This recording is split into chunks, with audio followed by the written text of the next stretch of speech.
Alright, hello everybody, my name is Aaron. You'll see in the here-ish. My normal in-game name is SiegeK. But I'm here bringing you the first video of a couple of them, where I'm hopefully going to go through most of the effective keystones for Riven, but it's more of a keystone guide. The goal of the series is to sort of discuss playstyle changes that are associated with taking a different keystone. It sounds sort of simple at first, but every time a rune balance change comes out, everybody freaks out and asks, because everybody, high-ranked players, Adrian, what's the best keystone? Should I learn how to shy combo? So what you see a lot of is people saying, pick what best fits your playstyle.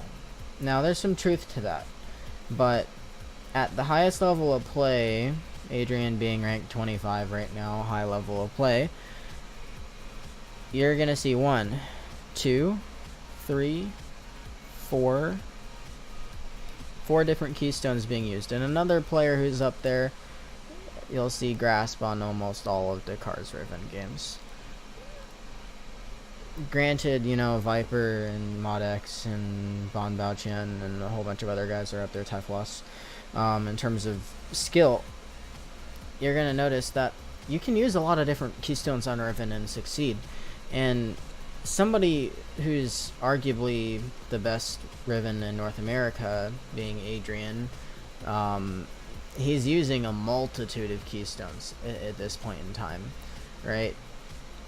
There's a lot of people I'm seeing that are succeeding with the new Summoner Spellbook, or Unsealed Spellbook. So I would like to sort of go over why, yes, playing to your playstyle is good, but it's better if you are going to get to the point to where you're good enough to change your playstyle so you can abuse what keystone best fits the situation. Sorry, I got a stress ball. I toss it around because I need things to do with my hands. Why I play Riven and Yasuo, right? But to start this off, being the first video, I wanted to talk about a rune that most people don't use because everyone knows it's not quite the best for everything. That would be Kleptomancy right here. Like I said, it's not really the best at everything, or anything in that matter, but the idea behind this one is so I can get some feedback, so when I really get into the meat and potatoes of Riven, in the most successful keystones, I'm gonna have it a little bit more fleshed out for you. If you have any criticism, let me know in the comments below, or if you have a favorite keystone you want me to do next, etc., let me know. But I really break down Kleptomancy as a solid option for every Riven. One of the big pros to Kleptomancy, at least with Riven, is going to be you don't change your playstyle very much. I was just talking about how you change it with most keystones and the associated playstyles, but most people will play Riven and proc Kleptomancy just by normally playing. This allows almost all players to succeed to some extent with it, but there's some natural drawbacks to Kleptomancy that I'll get into a little bit later. And I'm going to show you a couple of the strong parts of Kleptomancy first, and then I'll go into discussing the downsides. One big sort of downside to Kleptomancy is definitely going to be the RNG aspect, but that can also be a plus depending on how lucky you are, obviously, right? Alright,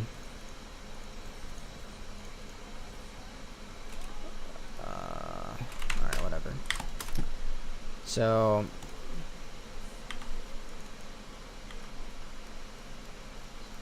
sorry, just have to.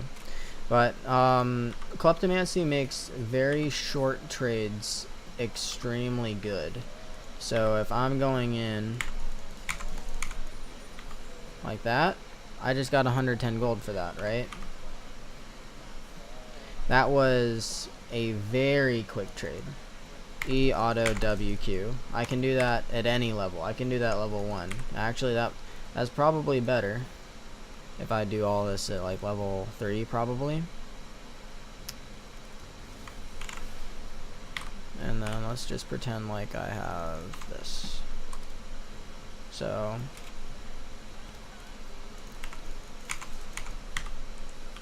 right. So quick trades can get you a lot of things. Elixirs, gold sacks, 5 gold, potions,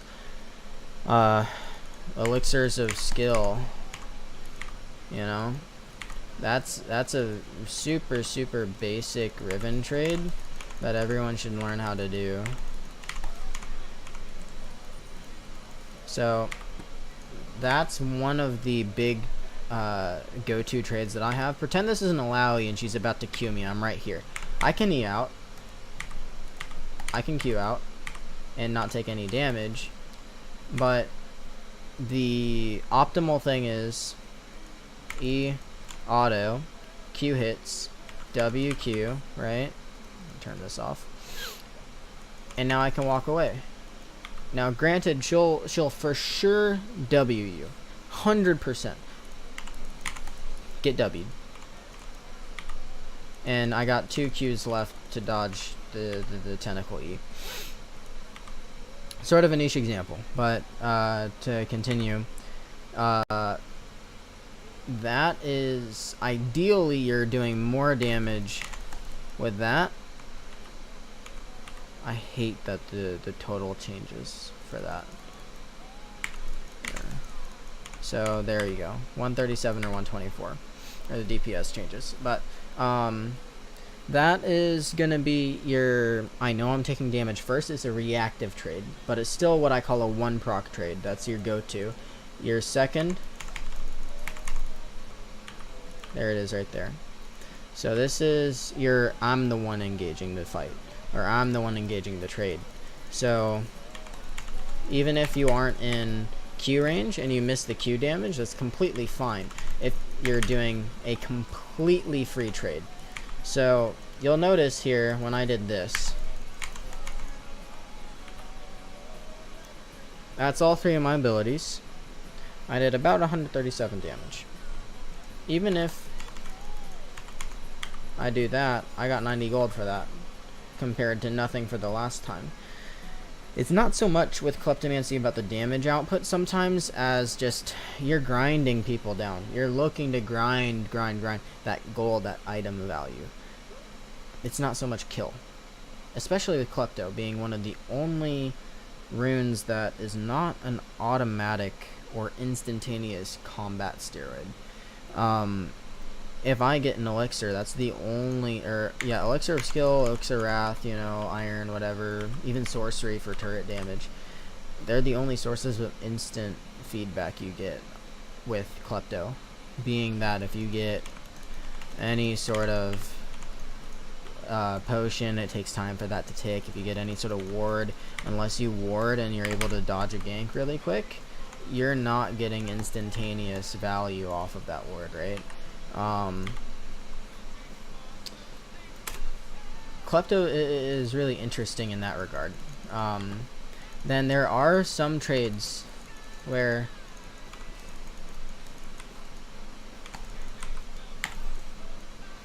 that's a 2 proc trade.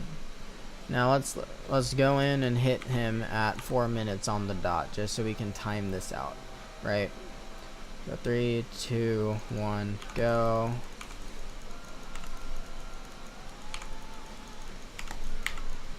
Right, so I E'd, but it would still be on cooldown.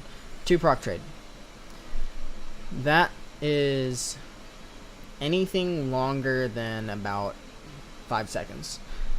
Riven, you don't really want to fight for longer than 5 seconds most of the time, because other champions will do more damage over time. Jax, Darius, Alawi, Nasus, most of them will do more DPS. Really what you're looking to do is abuse 1.5 seconds on your shield and 0.75 seconds on your stun and that knock up. Free. They can't fight back. Any incoming damage gets shielded. Instant WQ, walk out, I might get autoed. Done. Easy. Skill shot, maybe. Right? So, the issue with this is you don't have the same type of snowball potential that you would with another rune. Being something like, I don't know, Electrocute, Grasp, you know, any of the other guys. Which is why you don't see this taken a whole lot. It's more of just a for fun thing. I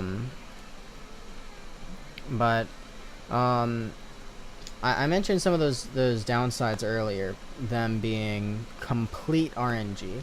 If you're having a bad day, like me, I've been having a hella bad time in League of Legends. Let me show you something really quick.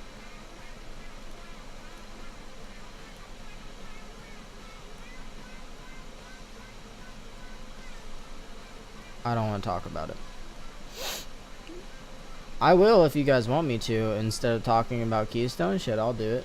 But, yeah, it's complete RNG. I mentioned RNG being the downside, and it's one of the only ones on that front page that I just won. You know, feels bad. But,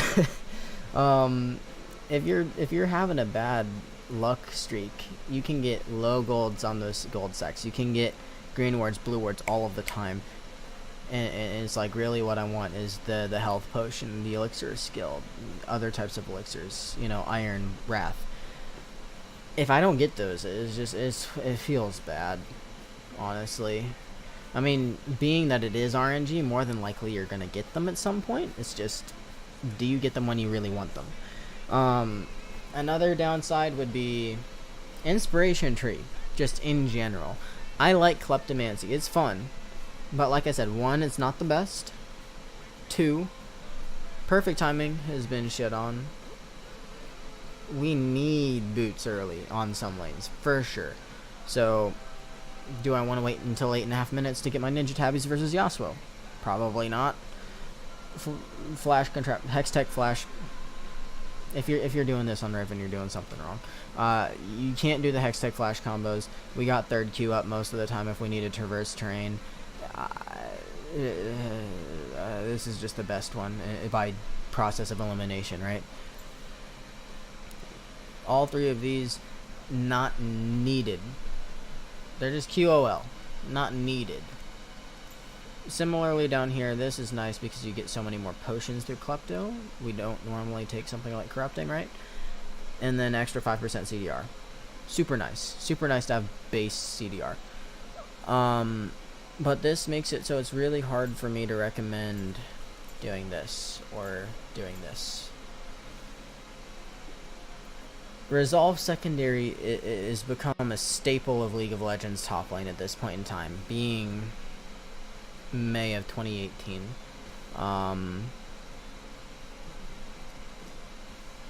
Yeah, you can see Monday, May 7th, right? It's with Chrysalis and Bone Plating, you're resistant to melee all-in, and then you get AD later on. Health is better early. Second Wind. If I'm facing like an Akali, this is disgusting. She can Q my Bone Plating off, but through Doran Shield and Second Wind, it doesn't matter, right? Now, the downside of this is technically a side effect of Inspiration Trees being non-optimal, is I get 35 to 300 health based on level, 0 AD. With Riven being AD, like I mentioned health being better early in Chrysalis. Riven, this is taken to another level with Riven, being that AD is so much more valuable on Riven than a lot of other stats, because it attributes to your survivability, not just your aggression. So, losing out on base AD really hurts. Really does. So, like I said, it's a fun rune. It's nice to, you know, mess around with, doing something like that. Short trades, you know, Scorch procs on your Q or your W, super nice. Transcendence is just good on Riven in general. But like I said, no resolve secondary makes this really hard to do. And that's where I want to get into the sort of the meat and potatoes of Riven, you know? We saw Comet, Airy, Electrocute, Conquer, Grasp. Big five.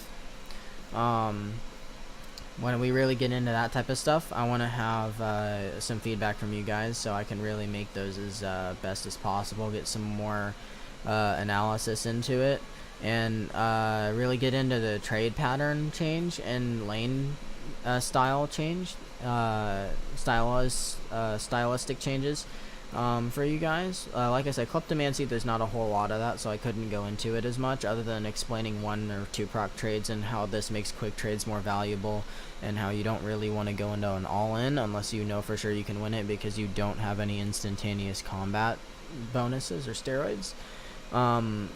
But it's just being conscious of that with Klepto. With the others, there's a lot more to it other than quick inventory management, right? With this, that's the only added gameplay mechanic, really. Yeah, definitely. I'm going to actually do a couple things for you. I'm going to ask 3 things. First, give me focus. Yep. Give me any sort of feedback that you want me to do to make these better for you. If you want more practice tool gameplay, or if you want like quieter music, different type of music, if you want me to do actual gameplay footage, if you want me to do a certain rune page would be the second thing, or a certain keystone next that you want me to go into faster rather than later, let me know. And then third, I'm gonna ask, I have no affiliation to Runebook, but this is a nice program for it goes complementary to the series. I can have any number of pages in here for any champion,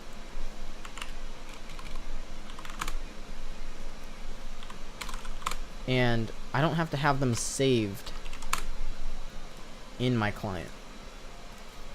You can see I got 11 pages right now, hiding preset pages. It's nice. It's just a quality of life thing. Riot's already said, hey, you can do any of that in game already through what we offer. This is just it basically does it for you. You aren't going to get banned. Like, it's not a script or anything, right? But you can have auto select on the instant you hit lock in on a champion. It'll type out what champion you have, show you your preset runes. You can go to things like champion.gg or Runeforge and import that type of stuff. I just like making them myself. That's why I'm doing the series, because theory crafting on Riven is definitely something that I like to do. So I would suggest you check this out if you're trying out some of the stuff that I'm talking about, or if you just are like me and you have a lot of Riven rune pages, and if you ever want to play anything else and you need other stuff ready to go on demand, it's sort of nice. So I'm going to leave that in the description if you want to check it out. Like I said, I have no affiliation. They didn't sponsor me. I just think it sort of goes hand in hand with this series pretty well.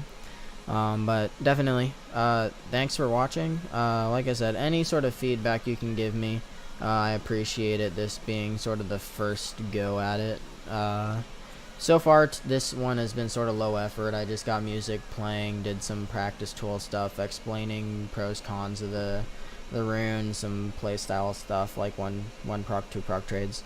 But like I said earlier, if you want actual gameplay and like live commentary versus what I'm doing right now, or if you want more cuts instead of me just talking into the webcam to you, let me know. Yeah, thanks. Peace.